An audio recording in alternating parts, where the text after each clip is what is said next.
Boeing just put forward its program to try and get itself back on track. Does it go far enough for you? What do you think of that program? What do you think the next CEO of this business needs to look like in terms of the kind of characteristics they bring to the table? I'm not aware of... Boeing have come up with multiple programs over the last 3, 5, 10 years about what they're going to do.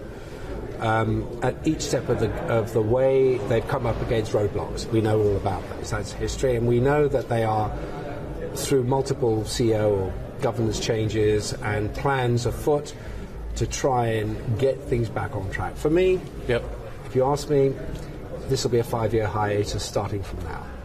So I don't think they will recapture their production lines on all aircraft types, given that you've got the 777-9, which is now 6 years late for us, will be 6 years, to get the production levels back. So once they get the quality issues and the safety management systems in, and all the airframes that they have on order, airframes in there, the fixed existing airframes, the new airframes coming out of the door with new engines, be the 777, the 777-8 freighter, the various things they're doing, the high takeoff weight and the 787-10s and all that kind of thing.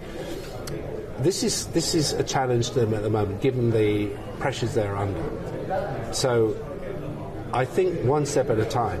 First of all, you've got to demonstrate to the NTSB, to the FAA, to the American government that you can produce aircraft which do not have quality control issues. Can that be done? Of course it can be done. I mean, they always did, didn't they? Safety, never, or quality control wasn't something you even thought about. So we know they can do that. We know they can build and design great aeroplanes. So is it fixable? Of course it's fixable, but don't rush things. Let's just take it one step at a time. They had a meeting with the FAA on Friday, I believe, and they weren't given the full carte blanche to increase the ramp-up rate of the MAX. So you've just got to, we have an existential problem at the moment. There are a lot of contributing factors to that. We know all about that. Somebody's got to get in and sort it out. So in answer to the second question, you need a true leader. A strong person, a great communicator who understands the business. I've always said should be an aerospace engineer. It would help a lot.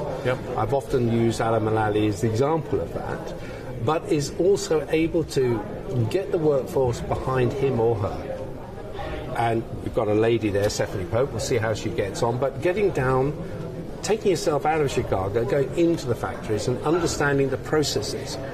The way we run Emirates is that we have fingerprints on everything. There's not a thing that goes on a day-to-day basis at the top without us knowing something about it. So whether it be a safety management system, whether it be product execution, whether it be product design, whatever, we look at all of it. We never take ourselves out and think, that's not my problem, let them deal with that. That's not the way I run the business anyway.